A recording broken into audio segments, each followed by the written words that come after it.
cada desses homens de Deus aí. Vamos à Bíblia Sagrada, Evangelho de Jesus, segundo escreveu Lucas.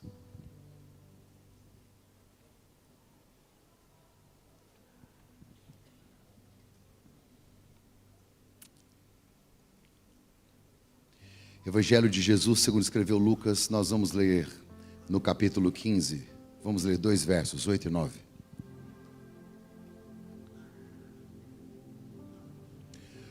Ou qual é a mulher que, tendo 10 dracmas, se perder uma delas, não acende a candeia, não, a lamparina, varre a casa e a procura com muito empenho até encontrá-la? E quando a encontra, reúne as amigas e vizinhas, dizendo: alegrem-se comigo, porque achei a dracma que eu tinha perdido. Amém. Amém? Coloca para mim, se tiver o banner, quando estiver lá, se você puder ler comigo, eu te agradeço muito. Vamos ler? 1, 2, 3. Vamos de novo, 1, 2, 3. O poder da perda. O que você perdeu na sua vida, em algum momento da sua história, e que fez você repensar a sua própria vida? Se eu pudesse hoje entrevistar um por um aqui, alguns me diriam: eu perdi uma grande oportunidade. E oportunidade é algo que não volta, né? A minha vozinha dizia: filho, 3 coisas não voltam atrás: uma palavra dita, uma flecha lançada e uma oportunidade perdida. Existem coisas que nós perdemos ao longo da nossa história e que podem, dependendo de como nós enxergamos essa perda, às vezes faz com que nós tenhamos motivação suficiente e ficamos incendiados para seguir em frente, motivados. Eu vou correr atrás, eu não vou perder mais. Porém, existem perdas que nos jogam no chão. Esta é uma realidade. Depende de como você enxergou a situação. Aqui dentro tem pessoas que perderam dinheiro. Dinheiro. Pouco. 1 milhão, 2 milhões, não é muito. Mas perderam. Tem gente rindo, não sabe nem quanto zero tem 1 milhão. Às vezes perdemos tempo. O tempo é tão valioso que você passa e diz assim: perdi tempo. Eu podia ter feito outra coisa, investido em tantas outras coisas. Sabe, a gente perde muita coisa que é importante. Talvez a maior dificuldade nossa não é quando perdemos coisas, é quando nós perdemos pessoas. Aí dói. Porque às vezes você perde pessoas emocionalmente, ou pessoas que estavam perto e agora estão longe. Pode ser um divórcio, pode ser uma despedida. Aliás, se uma despedida não gera saudade, é simplesmente a partida de quem nunca deveria ter chegado. Falei, estou leve. Mas existem pessoas que estão vivendo literalmente um luto. E é muito difícil você trocar o luto pela luta. Dói muito. Existem perdas que você não supera, você aprende a conviver com a dor delas. A gente tem que ser forte, né? Agora olhe para cá. O maior desafio para o cristão não é sobreviver à perda, é não se perder com a perda. Se tem uma coisa que nós estamos suscetíveis e vulneráveis, é a nos perdermos com a perda. Nos perdemos com a perda.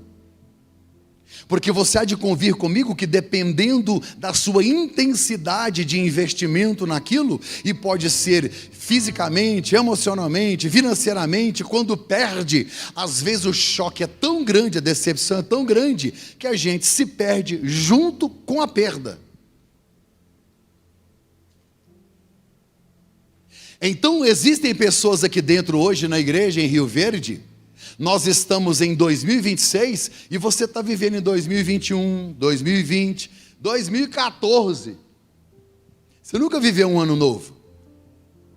Porque no dia da sua perda, você se perdeu. Então você sobrevive e você fez do seu passado uma prisão e não uma lição. Por que as perdas são poderosas? Porque existem verdades, lições, que você só aprende com a perda. Existem coisas da sua vida que, se você não tiver nenhum tipo de perda, você não cresce, você não amadurece. Ninguém amadurece sorrindo. Então, não é o que está acontecendo, não é o que aconteceu, mas quem você se tornou depois da perda.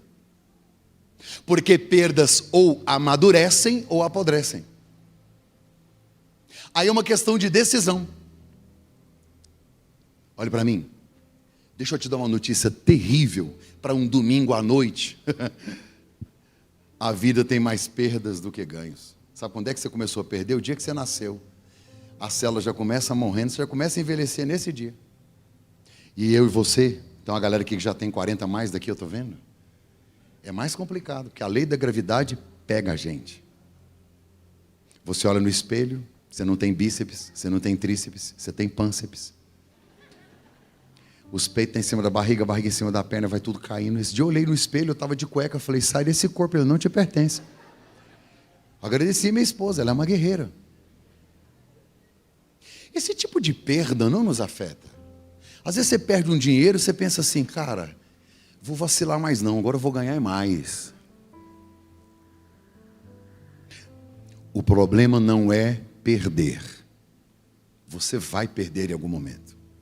O que você está fazendo com as perdas? Você está amadurecendo, apodrecendo, você está crescendo, porque envelhecer é inevitável. Crescer é uma decisão, é opcional. Então hoje eu quero conversar com gente que talvez se perdeu com a perda. Porque existem coisas que você perdeu, que você vai restituir. Deus está falando no meu coração. Se essa palavra está no meu... Deus não fala com quem está ausente. Deus fala com quem está ausente? Não, se é você que está aqui, é para você. As 3 histórias de Lucas 15 falam de restituição e festa. Então eu vim profetizar restituição e festa. Agora deixa eu te falar uma coisa. Tem coisa que não volta mais, e aí? Não volta mais. Não volta mais. Quem é que gosta de perder? Ninguém. E está certo. Nós fomos treinados para ganhar. Nós fomos treinados para dar certo. A gente quer ganhar, ganhar, ganhar, ganhar. Esta é uma geração que, inclusive, nós, como adultos, não estamos ensinando os nossos filhos sobre frustração. O que é que sua mãe te dizia quando você pedia um negócio que você queria comprar? O que é que ela falava para você? Você estava lá no mercado, você estava lá no shopping, você viu, eu quero. O que é que ela falava para você? O que é que ela falava? Na volta eu compro. Até hoje. Meu sonho é levar minha mãe num shopping e falar, olha, ela olhar uma sandália e falar, nossa, bonito. Falei, pois é. Na volta a gente compra.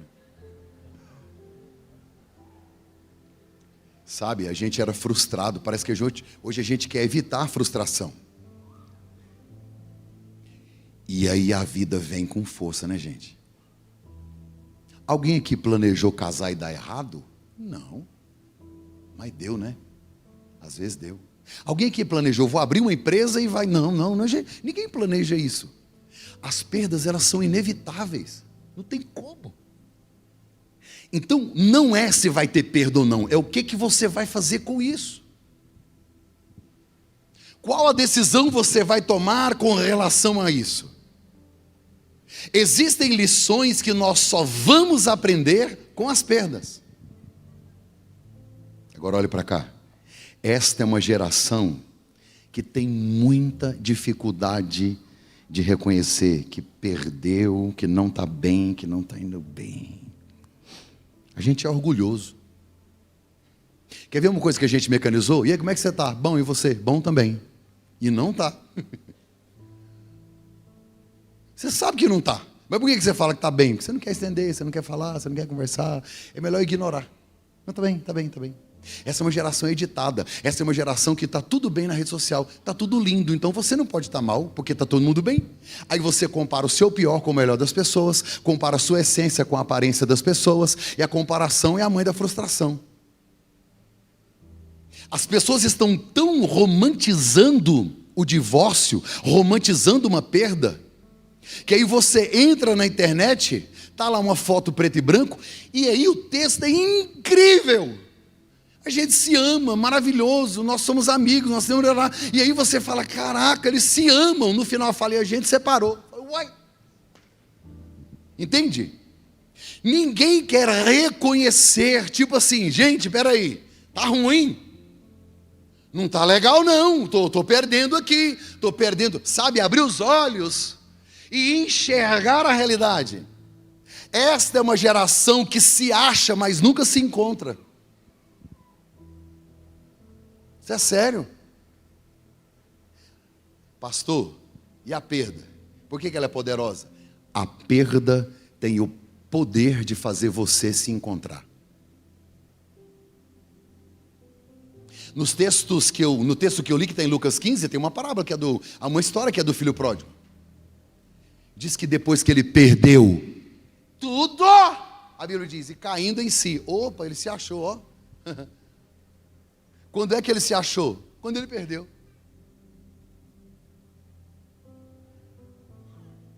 Você tem que sair daqui hoje decidido como é que você vai lidar com as próximas perdas.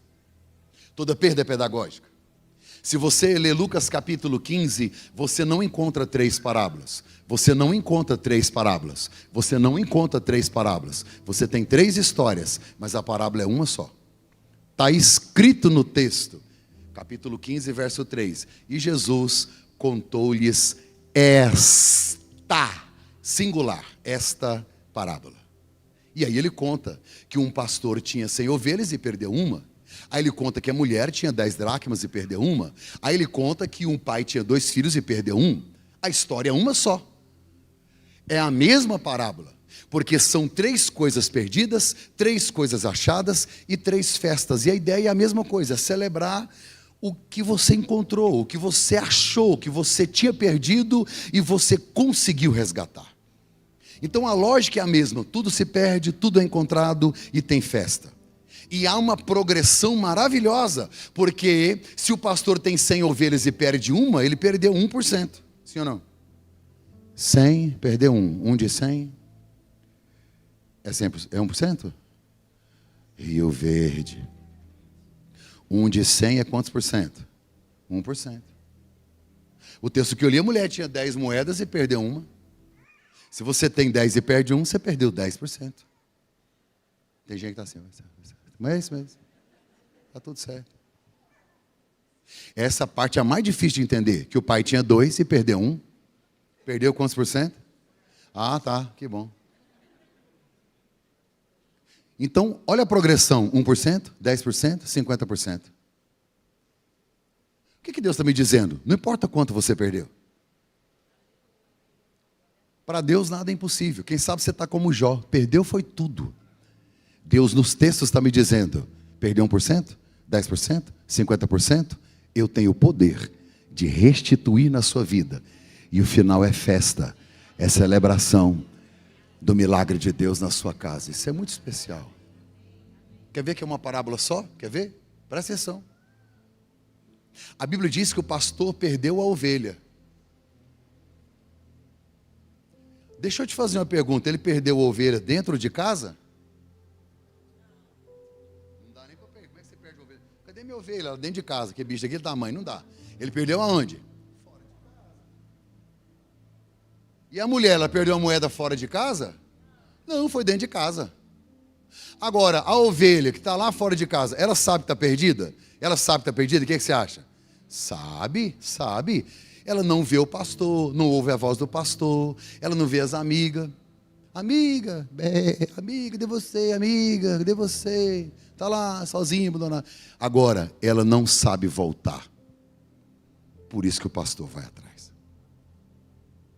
Agora, a moeda, ela não se perdeu. Foi a dona que perdeu, porque ela é inanimada. Ela nem sabe que está perdida. Se você não procurar, ela fica lá, a vida, fica lá, tá vendo? Então quer dizer que uma ovelha se perdeu fora de casa e uma moeda se perdeu dentro de casa. Aí Jesus encerra dizendo, um pai tinha 2 filhos, um que se perdeu fora e o outro que se perdeu dentro de casa.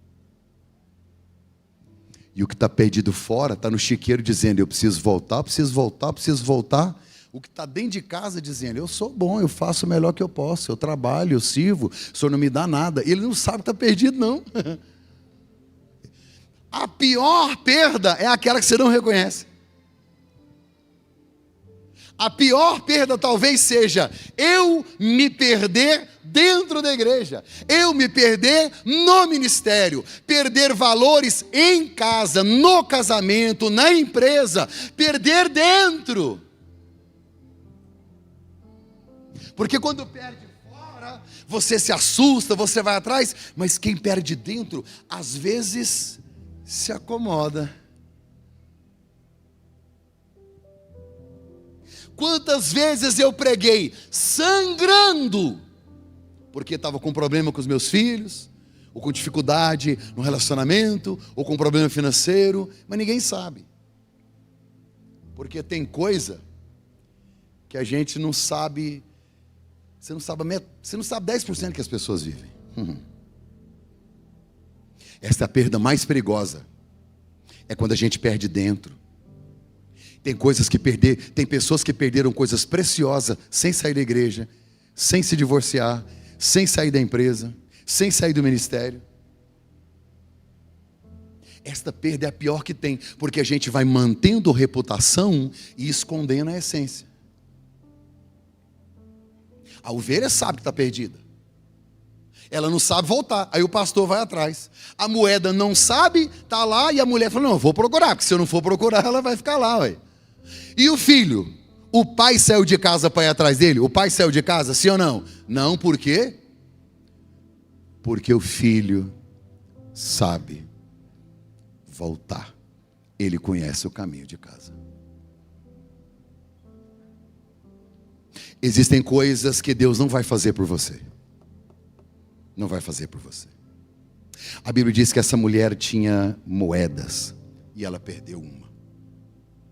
Por que ela está tão desesperada atrás dessa moeda?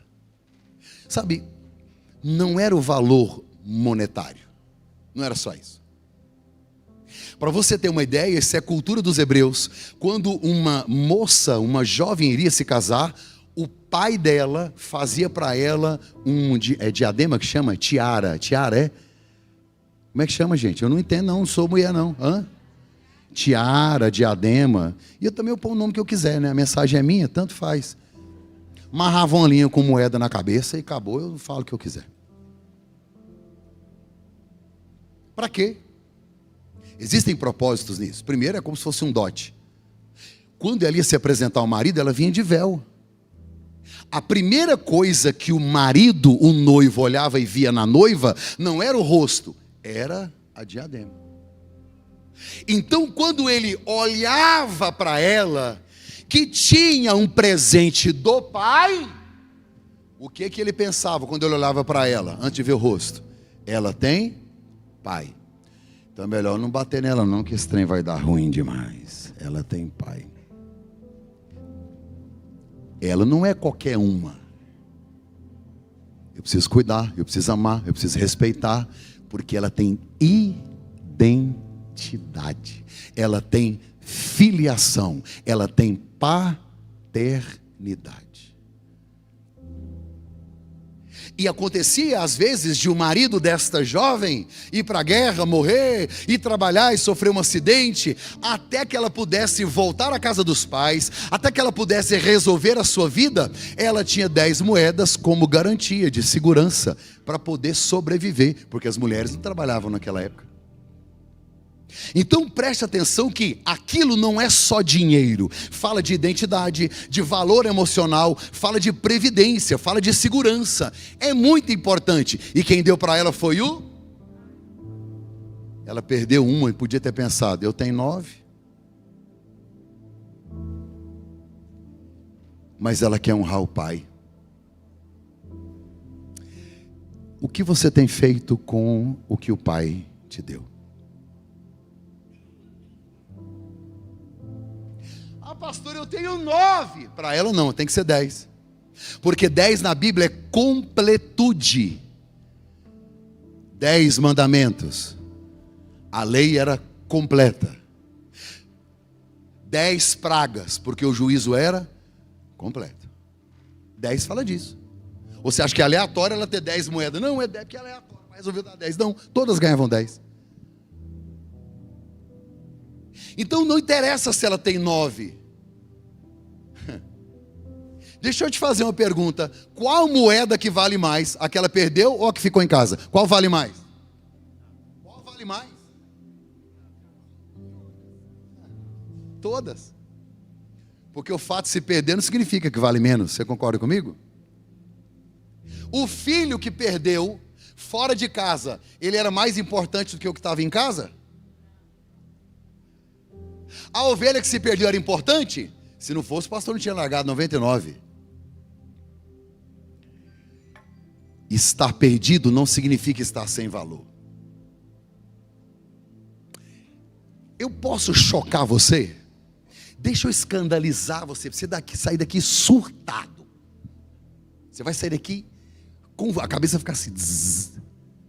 Lá em Goiânia nós temos um trabalho com as garotas de programa lá nos motéis. Inclusive, a igreja, ela está na BR, aonde estão os motéis. Depois que a igreja chegou lá, tem 2 anos, saiu no G1. G1, não é qualquer lugar. 40% dos motéis da região fecharam. Aí eles começaram, olha, porque realmente está tendo uma baixa na economia. Eles arrumaram 700 informações para justificar. Eu só tenho uma, a igreja chegou. Pronto. Quem tem mais valor para Deus? Aquela jovem que ficou com 5, 6, 7, 8 homens durante a noite? Ou eu que ganhei 50 almas para Jesus no culto de domingo? O sangue de Jesus foi mais valioso para mim?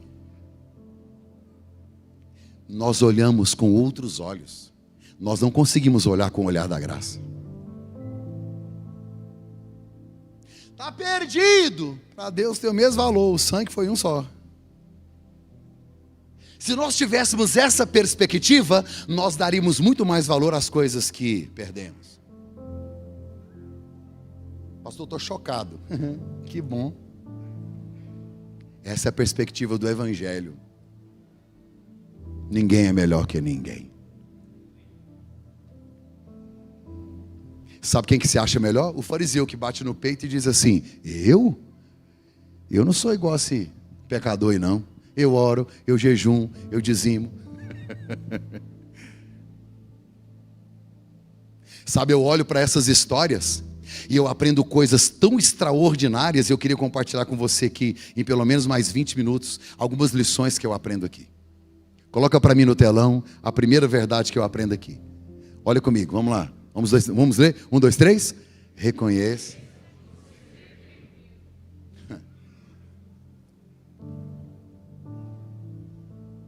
Deixa você pensar. Um dia Jesus chegou no cego e falou assim, chegou no paralítico. Você quer ser curado? Não é estranho? E eu acho, o cara está há 38 anos ali. O cego, Jesus, filho de Davi, Jesus, filho de Davi, manda chamar. Aí o cego chega diante de Jesus, aí Jesus fala assim, deixa eu fazer uma pergunta. O que você quer? Eu queria um cachorro para me puxar, uma bengala nova. Por que Jesus pergunta? Porque tem gente que não reconhece que precisa, sabia? Olhe para mim, um cara há 38 anos na beira de um tanque, ele é esmoler, ele pede esmola, ele tem uma capa de Roma, ele é carregado. Essa é a mentalidade, a vida dele. Ele levantou curado, acabou a capa, acabou a esmola, carregar, acabou. Tem que mudar a mente, agora tem que trabalhar, tem que estudar, tem que casar, tem que correr atrás. Às vezes ele não quer. É muito melhor eu fazer de conta que eu não perdi do que eu ter que acender a luz, varrer a casa, mexer em tudo, entrar em quartos escuros que eu não quero. Então faz o seguinte, eu finjo que está tudo bem. Esse não é o princípio bíblico. Reconhecer o problema é o primeiro passo para você resolver ele. Eu atendi recentemente um casal, e aí, ouvindo aqui o pastor Zé Carlos falando, mas a pastora sobre casamento e tal, a gente atende casais, é maravilhoso atendendo. O marido começou a falar mal da mulher, a mulher começou a falar mal do marido, é muito raro acontecer isso. Aí eles começaram a falar mal, aquela confusão toda e tal, e aí o Satanás olhou de olho e falou, meu Deus, o Satanás não estava acreditando. E aí eu falei, meu Deus, o que está acontecendo, aquela confusão toda e tal, e aí a mulher começou a falar e tal, e aí ele olhou para mim e disse, pastor, não sei do que ela está reclamando, está tudo bem. Quando é que um homem viciado em pornografia, que não respeita a esposa, nem em palavras, nem em casa, não está indo bem no trabalho, não coloca provisão em casa, a vida dele está uma desgraça. Quando é que esse cara vai mudar essa vida, se ele não reconhece?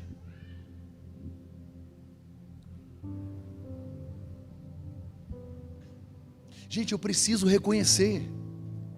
Eu reconheci quando eu mecanizei o meu ministério. Eu reconheço. Gente, nós temos muita dificuldade, principalmente homem. Gente, homem tem muita dificuldade de reconhecer que está errado. Pelo amor de Deus, por quê, Senhor? Ah, meu Deus do céu. Você conhece um homem que está perdido no trânsito e fala, perdi? Eu não conheço. Ele roda. A senhora do lado, na maior humildade, com aquele português correto, fala, a gente estamos perdidos. Aí ele pega e fala, tá aqui, conheço igual a palma da minha mão, olha aqui, aquele prédio ali, conhece aquele prédio? A senhora fala, lógico, nós passamos 6 vezes aqui na porta, a gente tema com o Waze.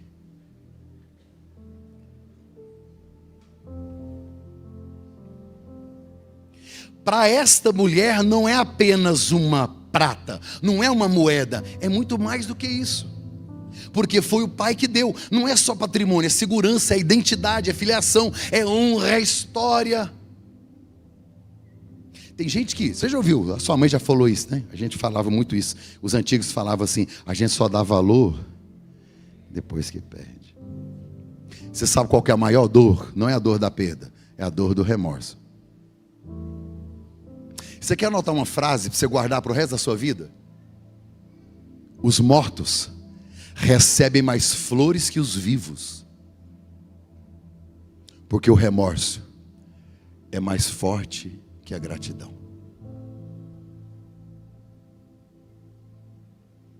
Quer ver remorso? Por exemplo, quando você perde alguém, quando você vai no velório, e é uma situação, a gente nunca se acostumou com a morte, né? Aí você perdeu alguém, aí você vai ver a pessoa chora, né? Ela entristece e está tudo bem. Quando você vê alguém desesperadamente, cai no chão, rola, meu Deus do céu e tal. Eu me lembro de Davi chorando pelo filho Absalão. Absalão morre, Davi diz assim, Absalão, Absalão, quem dera, gritando, eu podia ter morrido por você. Sabe por que Davi quer morrer por Absalão? Porque nunca viveu por ele. Aliás, quem dá muito escândalo em velório é pobre. Porque velório de rico é diferente.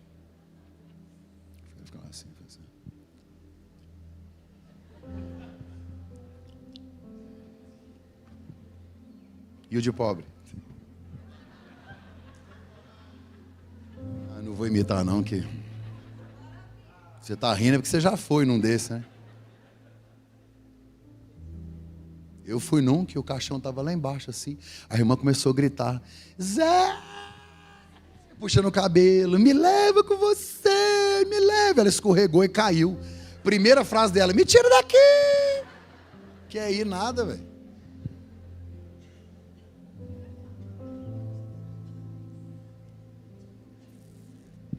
Agora olhe para mim. Como é que eu reconheço que eu perdi algo importante? Grave isso. Eu fui contador, sei do que eu estou falando. Eu fui contador, sabia? Aí Deus me deu livramento, graças a Deus. Pastor, como é que eu vejo? Como é que eu reconheço? Olha para cá. Faça um inventário da sua vida. Essa mulher não usa essa moeda o tempo todo, não. Você sabia? Só no dia do casamento, uma festa especial. Como é que ela sabe que perdeu? Porque de vez em quando ela vai lá e ó, 1, 2, 3, 4, 5, 6, 7. Bora contar? Paulo, ao falar para a igreja de Coríntios sobre a ceia, e aí a gente pode usar em qualquer área, ele disse: examine-se, pois o homem a si mesmo. Então, ao invés de você estar na rede social preocupado com a vida dos outros, deixa eu falar uma frase do grande filósofo Pablo Marçal: vai cuidar de sua vida. Porque quem precisa fazer um inventário do meu casamento sou eu. Quem precisa fazer um inventário da minha vida com Deus sou eu. Quem precisa fazer um inventário da minha comunhão com o Espírito Santo sou eu. Ela percebeu a falta porque ela fez esse inventário, ela fez um levantamento, ela sabia que tinha 10, agora só tem 9, espera aí. De vez em quando precisamos contar novamente. Como é que está a minha fé, minha vida de oração, meu ministério, meu casamento, minha paixão por Deus, minha intimidade com o Espírito Santo? Estou jejuando? Como é que está a minha generosidade? Como é que está a minha alegria? Como é que eu estou em casa? Está bem em casa? Como é que está a comunicação? Como é que está com meu filho? Como é que está a minha saúde física? Como é que está a minha saúde emocional? Como é que estão as coisas? Eu comecei a engordar. Falei, não, também não, ué. Daqui a pouco minha mulher não vai namorar comigo, ela vai fazer pilates. Vai ser da minha barriga, para lá e para cá. Falei, não vai dar certo.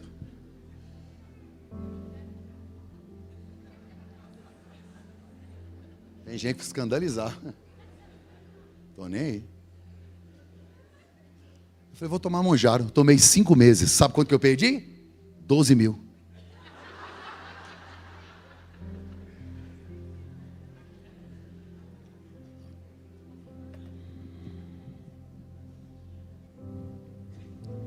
Depois eu corrigi, deu certo. Aí eu perdi gordura, perdi massa, colágeno, célula, cabelo. Eu perdi tudo. Fui perdendo. Você já viu tanto que perder é fácil? Então dê no valor no que o Pai te deu. Deus te deu um ministério, Deus te deu uma vida. Aqui dentro tem gente que porque foi ferido na igreja, porque entristeceu, não quer mais servir no ministério. Não quer saber de igreja. Igreja só tem gente falsa. Sabe onde é que tem gente verdadeira? Lá onde você trabalha. Todo mundo gente boa.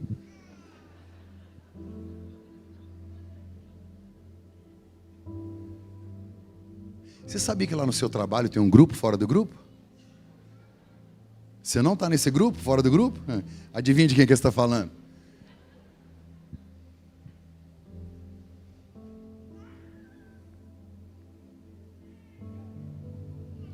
Pare de justificar suas perdas. Está na hora de reconhecer, de ser ensinável, de examinar a si mesmo e dizer, eu preciso, olha para mim. Pare de procurar fora o que você perdeu dentro. Foi o fulano. A gente gosta de encontrar. Não, eu preciso reconhecer. O que é reconhecer? Fui eu. O que eu faço? Não. Gente, Adão perdeu o jardim. Ele perdeu o jardim e pôs a culpa em Deus. Adão se comeu, falou, eu estava de boa, vivendo sossegado, de repente o Senhor fez eu dormir, quando eu acordei tinha um troço pelado, com a fruta na mão, come, eu falei, como é que não come?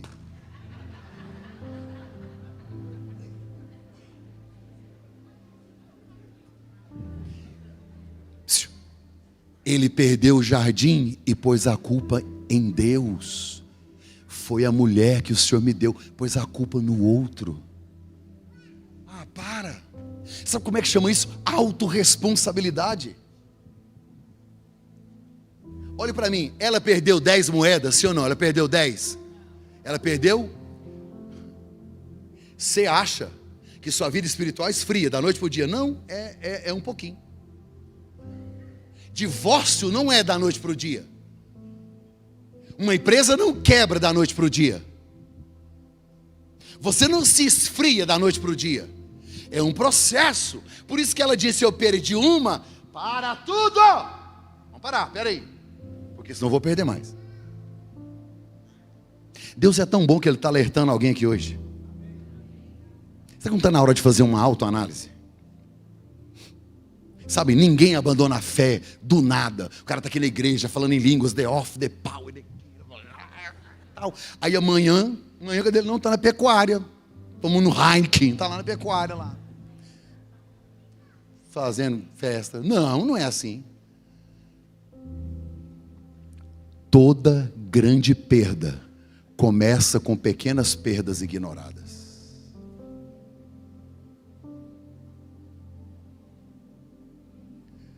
Terceiro. Ah não, esse é o segundo ou terceiro? Ih, ó, já estava no segundo. Deixa o segundo. Vamos ler juntos, vamos lá? Identifique onde. Agora olha aqui para mim, ela perdeu aonde? Ela foi procurar na rua? Porque quem sabe onde perdeu é ela. Você sabe. Você sabe onde perdeu. Então, você precisa identificar onde. Olha para mim. Na roda da vida, saúde física, saúde emocional, casamento, finanças, filhos, igreja, não sei o quê. Você acha que está redondinho, querido? E não sou eu que vou te falar. Você precisa parar e fazer uma autoanálise. Porque quem te deu a saúde foi Deus. A Bíblia diz que é Deus quem dá poder para adquirir riqueza. Quem te deu dinheiro foi Deus. Ele te deu tudo, o Pai te deu tudo. E aí você precisa saber o que está fazendo com o que o Pai te deu. Terceiro, bora lá que meu tempo está indo. Terceiro, olha lá, presta atenção. Você pode ler comigo? 1, 2, 3.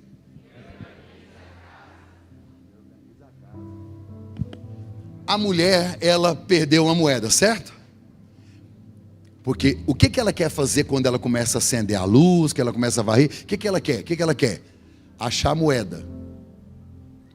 Mas para isso, Deus tem um outro propósito. Reorganizar a casa. As casas da Palestina são pequenas. As casas da Palestina daquela época tinham 2 cômodos, no máximo 3. Se você abrir Marcos capítulo 2, Jesus cura um paralítico lá em Cafarnaum, que quebraram o telhado. Diz que a casa estava lotada para ver Jesus e está escrito: não havia lugar para as pessoas, nem perto da porta. Não havia lugar à porta, no singular, porque só tinha uma. Pastor, e janela? Não dava, era de pedra. As casas eram de pedra. Era muito difícil fazer janela, não tinha arquitetura, não tinha ferramenta, principalmente para uma casa pobre. Então só tinha uma porta, não tinha janela. É de dia e está escuro. Então, para que eu reorganize a casa, primeiro, eu não posso ter medo da luz. Pastor, tem gente que tem medo da luz? Tem, porque quando você acende a luz, vai ver a sujeira que você fez questão de não ver. Tem gente que tem medo porque existem quartos escuros da nossa alma que a gente faz questão de trancar. Quando ela acendeu a luz, e aí na palavra de Deus, a luz, ela é a ação do Espírito Santo, é a verdade que revela. A palavra de Deus é a luz é a própria Bíblia. Olha o que diz o Salmo 119: lâmpada para os meus pés é a tua palavra e luz. Essa semana eu estava lendo a Bíblia e encontrei vários erros. Eu encontrei muitos erros. Todos eles em mim. Por isso tem gente que não quer ler. Porque isso aqui sacode a gente. Você vai ler Provérbios, é um soco no nariz toda hora. Você vai ler o apóstolo Paulo, você vai ler, por exemplo, frases do amor fofucho Jesus. Seu olho está te fazendo pecar? Arranca. Nossa. Que evangelho light. Que Jesus doce. Se você está fazendo um desses pequeninos cair, por que você não amarra a pedra no pescoço e você joga na água? Foi Jesus quem falou. Porque isso aqui, ó, é espelho. Quando eu acendo a luz, quer ver outra coisa que é luz? A Bíblia diz, em Mateus 6:22, Jesus falou assim, ó, presta atenção no que ele disse. A candeia do corpo, a luz do corpo, ele diz que são os olhos. Opa! Sabe o que ele está dizendo? Abra os olhos. Faz de conta que você não está vendo, não. Troca essa lente aí, joga um colírio, ó. Abrir os olhos aonde? Lá no casamento. Porque você sabe que a vida íntima não está bem. Não é fechar os olhos, é abrir. Não é para desesperar, é para ver e falar, preciso correr atrás disso. Abrir os olhos para os filhos, relacionamentos dos filhos. Abrir os olhos para as finanças, lá na sua empresa. Abrir os olhos dentro da contabilidade. Abrir os olhos para as leis. Abrir os olhos é a candeia da alma. Iluminar a alma, olhar e dizer, eu não posso fazer de conta que eu não estou vendo. Eu vou abrir os olhos e ver o que eu preciso. Luz. Tem gente que tem medo da luz. Porque se você jogar luz lá naquele quartinho escuro que tem a pornografia, você vai descobrir por que a relação do casal não está indo bem. Aí você prefere esconder e jogar a culpa em tudo. Aí é no governo, aí está tudo errado, aí joga a culpa no sei. E aí nós vamos terceirizando e ninguém acende a luz. Porque quando a gente acende a luz, a sujeira aparece. A moeda estava perdida na bagunça, na sujeira. Antes de encontrar alguma coisa, Deus está dizendo hoje, remova entulho da sua casa. A mulher pegou a vassoura. A gente varre para fora ou para dentro? Hã? Só as mulheres que respondeu. Vocês não varrem a casa não, irmão? A gente varre para fora ou para dentro? A não ser que você seja um adolescente igual eu era, escondido debaixo do tapete. Porque adolescente ele só não morre de preguiça porque ele tem muita preguiça de morrer.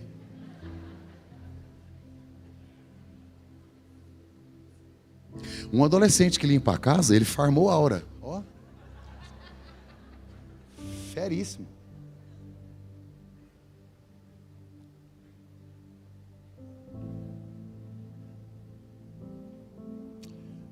Lá em Goiânia, nós temos uma equipe de restauradores.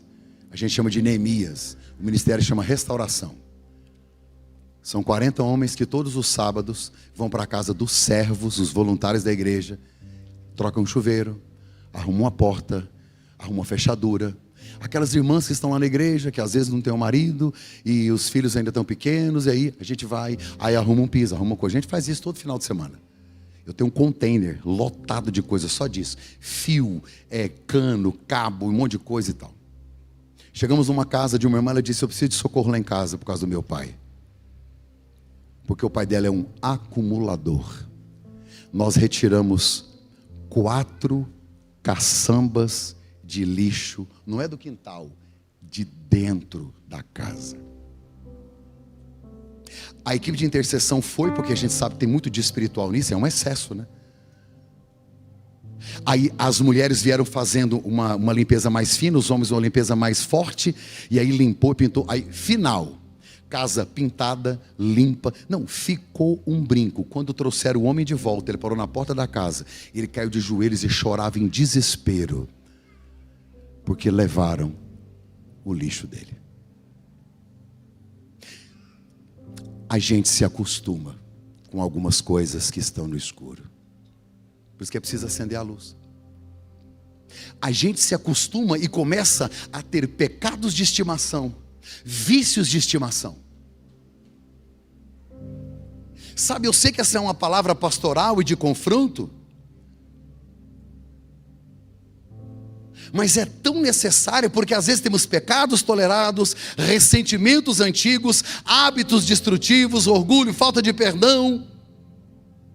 Tem que retirar. Em Gênesis 26 a Bíblia diz que Isaac teve seus poços roubados. A Bíblia diz que um dia Isaac olhou para um poço e falou: não roubaram não, mas jogaram entulho. A Bíblia diz assim, que quando ele retirou o entulho, tinha água viva. Por que ele não estava conseguindo beber água? Tinha água. O problema não é você jogar seu casamento fora, é tirar entulho. O problema não é você talvez mudar de empresa, não, sabe, às vezes a gente não precisa mudar, nós precisamos limpar. É muito mais fácil eu jogar para frente, eu jogar para fora, ou eu esquecer o problema. Não, está na hora de limpar. Escute o que eu vou lhe dizer, isso é pesado.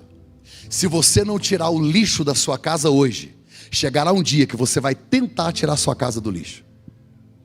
E aí eu não estou falando só da sua casa, eu estou falando do seu coração, estou falando de sua alma, estou falando de sua empresa. Casa é o lugar onde você reside, onde você cumpre sua missão. Quarto, e eu encerro. Eu vou encerrar. Falsidade, velho. Vamos ler o último? Vamos lá, 1, 2, 3. Ela não procurou até cansar. Ela não procurou durante o dia, não. Ela procurou que tanto? Isso se chama resiliência. E se tem uma coisa que mulher sabe, é resiliência. Mulher não desiste. Bom, quando mulher quer uma coisa, a gente tem que aprender com as mulheres. Tem ou não tem? Na Bíblia, Ana orou 20 anos e teve filho. Teve um que o filho morreu. Ela foi lá no profeta e falou assim: morreu, não enterra, vai lá e resolve. Olha isso, né? Mulher resiliente. Mulher usa salto alto, sabia? Mulher usa salto alto. Você já usou um salto alto, irmão? O dia que ela sair, você vai lá no quarto, pega o seu... Não, não vai não. Vai que ela volta. Ela vai voltar e falar: que show da Xuxa é esse? Esse salto aí não deu, não. Usar salto alto revela que as mulheres aprenderam a suportar a dor sem cair, mesmo quando o assunto não é sapato. Resiliência. Pastor, eu vou persistir até quando? Até achar. A Bíblia fala de um juiz que ele não queria resolver a causa da mulher. O que ela fez? Vai resolver. A Bíblia diz que a gente for orar tem que ser igual ela. Até conseguir. Olha a progressão. Quem busca, encontra. Quem pede, recebe. E quem bate? Se você buscou, não achou, pediu, não recebeu, vai para a porta e... cadê? Não está na hora de jogar fora, está na hora de limpar. Ela não procurou uns minutos e um dia, não. Ela procurou até encontrar. Quanta gente desistindo dos filhos, do ministério, do sonho, do casamento, da empresa, da vida espiritual, porque perdeu e não sabe o que fazer. Deus vai te dar graça e vai inspirar você para você encontrar. Ela poderia ter dito: eu tenho 9 moedas. Mas ela disse: não está completo.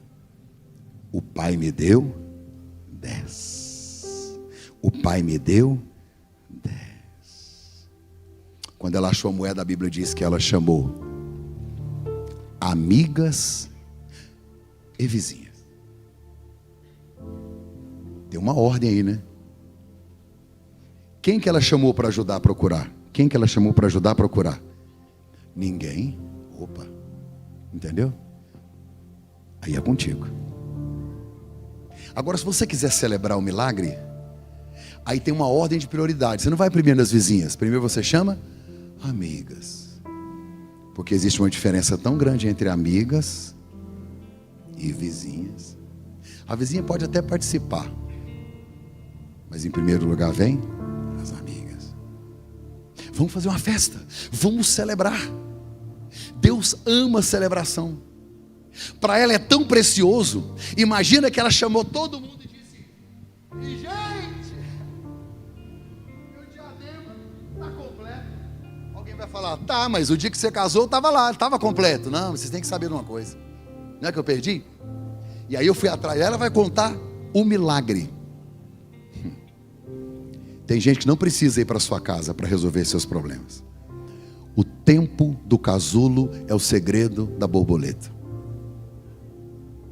Deixa as pessoas verem só o resultado. Para de ficar explicando o processo. Gente, mas está voando. Pois é. Como que foi? Deus. Deus fez.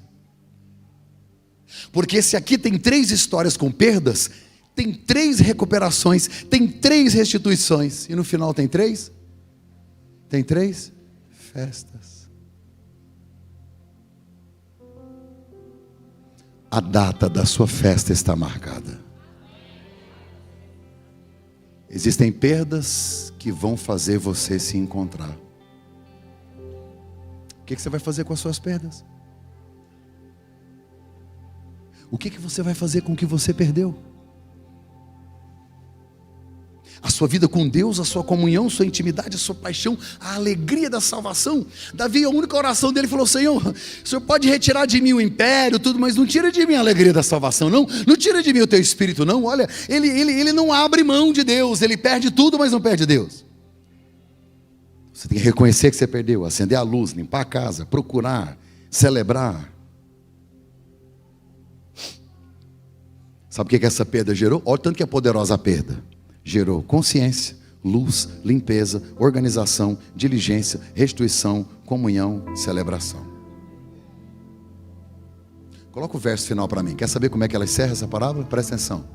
Coloca o último banner aí para mim, por favor. Está aqui? Vamos ler juntos? O Pokémon, só um pouquinho. Tinha de amarelo, Pokémon. Vamos ler junto lá? 1, 2, 3? Estou brincando.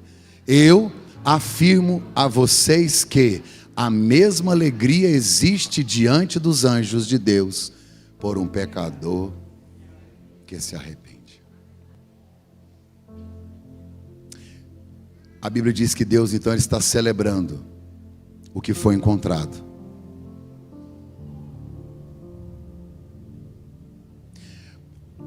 Para ter essa festa no céu,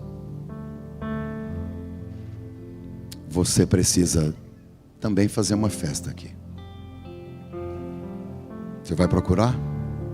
Você vai sair daqui pensando assim: amanhã é segunda-feira, eu vou levantar e eu vou buscar até eu achar. Não aceito essa vidinha morna, essa vidinha mais ou menos, sabe? Não aceito não. Porque foi o Pai que me deu. Ah, mas eu tenho 9, Ele me deu 10. Meu Pai me deu. Eu já contei o testemunho do meu filho aqui, já contei o testemunho do meu casamento. Sabe? Nós temos uma vida cristã tão suave aqui no Brasil, que me impressiona pessoas que desistem de Jesus, desistem do Evangelho, desistem da cruz, desistem de tudo só porque tiveram uma perda, uma frustração, uma chateação. Ah, pastor, eu tive problema na igreja. Ninguém tem, só você. Pastor, eu tive problema no meu casamento. Querido, ninguém teve, só você. Sabe o que aconteceu comigo quando eu decidi, vou pregar para casais? Minha mulher me mandou embora de casa. Eu não queria ensinar? Como é que eu vou ensinar se nem eu não vivi? Deus falou: então toma.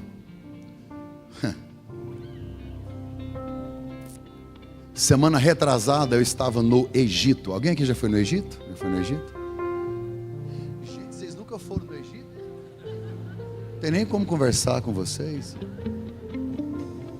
Tá bom. Vou descer ao nível de vocês para explicar a respeito do Egito. Eu já fui no Egito algumas vezes. E Egito é tudo uma coisa só. É terra, é areia, deserto, pirâmide, múmia, é tudo uma coisa só. Só que dessa vez eu não fui passear. Eu fui numa conferência onde estavam reunidos pastores do Irã, Iraque, Afeganistão, Camboja, faixa de Gaza, Egito, Líbano e aquela região ali também do Oriente Médio. Um pastor do Egito disse: eu queria que vocês ouvissem as histórias dos irmãos aqui da igreja. Lá vem um irmãozinho mancando. E eu vou encerrar aqui agora. Meu tempo aqui tá... é forte, hein? Meu tempo acabou.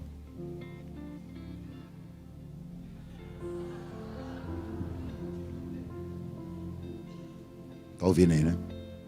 A voz do povo? Né, não. Não é a voz de Deus, não. Não. Tu tem que ter decência e ordem. Vou encerrar, mas presta atenção. O irmão pegou o microfone, ele falava em árabe, o outro irmão traduzia para o inglês.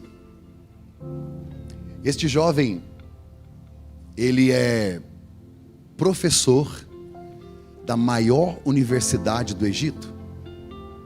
Ele tem 35 anos. Ele é exegeta. O que é um exegeta? É alguém que ensina a fazer interpretação de texto. Qual era a matéria dele? Corão, que é o livro dos muçulmanos. Ele era exegeta, professor do Corão, ou Alcorão, para o curso de Direito, Filosofia e História na maior faculdade do Egito. E ele começou a questionar a religião. Estudou muito. E uma das coisas que mais chocou ele é porque no Corão a palavra amor aparece uma vez. Uma família muito religiosa, extremamente fanática. E ele começou a entrar em crise, e um dia ele teve um sonho. Ele estava dentro de uma piscina. Os livros da biblioteca dele todos estavam na água e ele afundava com os livros. E no sonho ele pensava: minha vida está desse jeito, eu vivi para os livros e agora estou me afundando com eles, que eu não estou entendendo nada. Crise existencial, eu sinto um vazio na minha alma, o dinheiro não resolve. E aí, no sonho apareceu para ele um ser enorme, vestido de roupas brancas, e não viu o rosto porque só brilhava. Esse ser estendeu a mão para ele. Quando ele segurou na mão e que aquele ser retirou ele da água, que ele respirou, ele ouviu uma voz: eu sou o caminho, a verdade e a vida. Ele acordou desesperado e foi para o Google. Que frase é essa? Eu já li um monte de livros, eu sou exegeta, intérprete do Corão, nunca vi essa frase. Como que essa frase veio parar na minha cabeça? Ele deu um Google, adivinha onde é que está essa frase? Onde é que está essa frase? Ele falou: não é possível, eu estou doido. Não pode. Eu vou resumir porque ele teve 4 sonhos. No último, Jesus contou para ele o plano da salvação.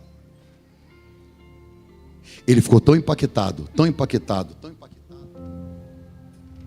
que ele chamou a esposa dele e disse: deixa eu te contar uma experiência que eu tive. Eu estou apaixonado por Jesus. E contou para a esposa. O que você acha que ela fez? O que ela fez? Ela reuniu a família e contou. A família foi na Sharia, porque o governo é livre, mas quem manda no povo são as Sharias, que são as organizações jurídicas lá da religião deles.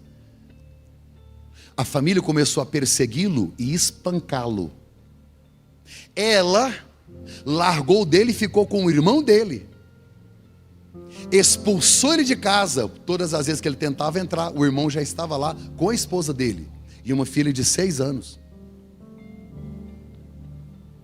Quando você toma uma decisão por Jesus lá, a Sharia toma o seu documento.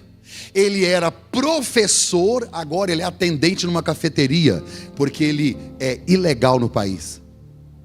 Ele não tem documento, ele não tem emprego, ele não tem mais a esposa. Aí ela levou a filha. E presta atenção, como ele não conseguia ser convencido, e ele viu Jesus e ele entendeu que a vida dele agora era de Jesus. A visão foi tão poderosa que nada convenceu ele de desistir.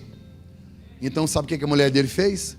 Ela e o irmão dele, que agora ela está casada com esse cara, eles mataram a menina de 6 anos de idade.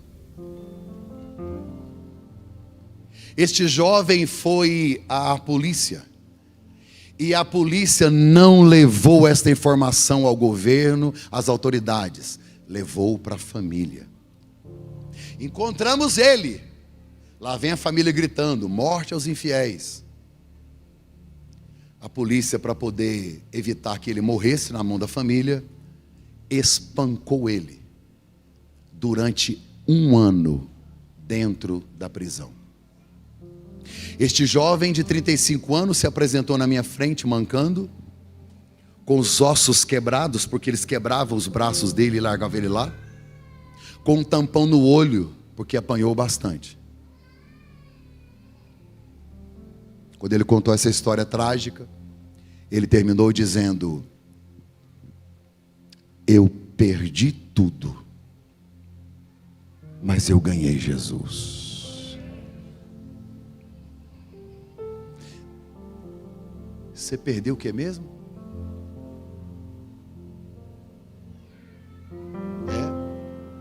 Deus, por quê? Sabe o que Jesus Cristo disse em Mateus 16 e 25? Quem quiser salvar a sua vida, a perderá.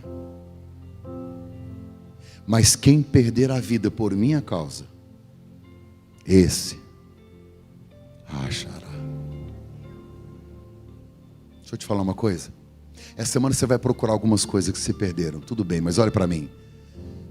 Talvez a maior perda seja você. Se perdeu. Por isso que Deus está permitindo algumas coisas. Você não acha não? Você não pensa não, fala, por que Deus está permitindo isso? Ele prefere te ferir do que te perder. Ele não quer que você se perca. Jó diz que quem faz a ferida é Deus, e Ele mesmo cura. Ficar afastado dele, longe dele, não sara a sua dor da sua perda. Não, o contrário. Se o tempo curasse, Deus seria desnecessário. Você precisa dele.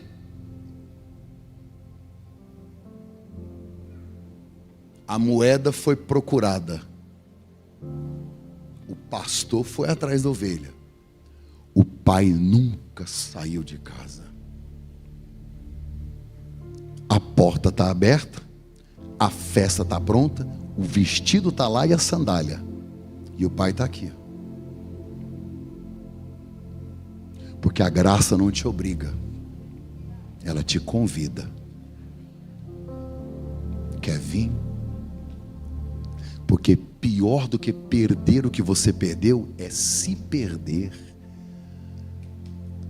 O filho não lavou, não tomou banho para vir para casa. O banho foi em casa. Ele não trocou de roupa na rua, não, ele trocou em casa. Ele veio descalço, porque tudo que você precisa está na casa do pai. Escuta, você não vai conseguir resolver. Pastor, como é que eu faço para achar? Você precisa da luz. A luz da mulher lá é uma candeia, uma lamparina. A nossa, querido, é Ele.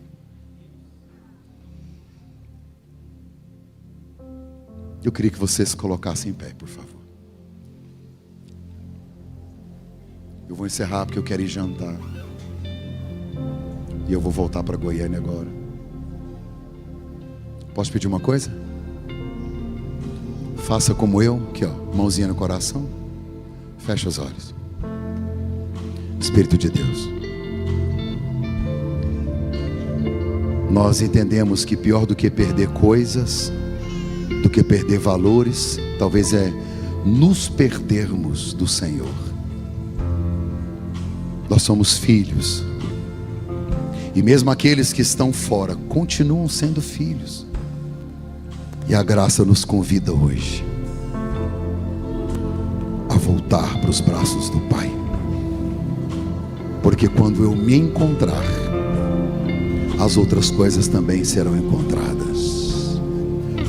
Oh Espírito de Deus, ajuda-nos a reconhecer, a entender, acender a luz, varrer, retirar o que for preciso. E se nós não conseguirmos, que o Teu Espírito Santo nos ajude. Nós sozinhos temos nossas limitações. Nos ajude, nos ajude, nos ajude, nos ajude. Em nome de Jesus. Se você pode, cante o refrão dessa canção. Cante isso. Preciso do teu perdão. Diga isso. Preciso do teu perdão. Preciso de ti.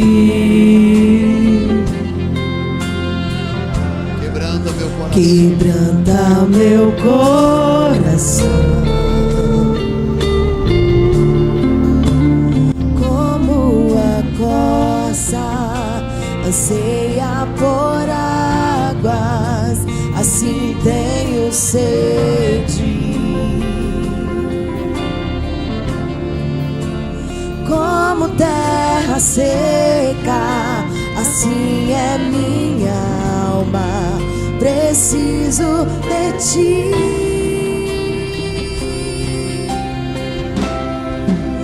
Distante de ti, Senhor, não posso viver, não vale a pena existir. Oh, escuta o meu clamor, mais que o ar que eu respiro, preciso de ti.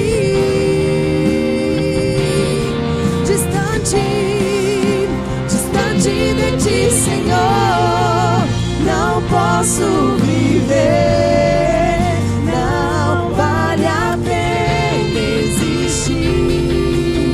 Oh, escuta o meu clamor, mas que o ar que eu respiro, preciso de ti.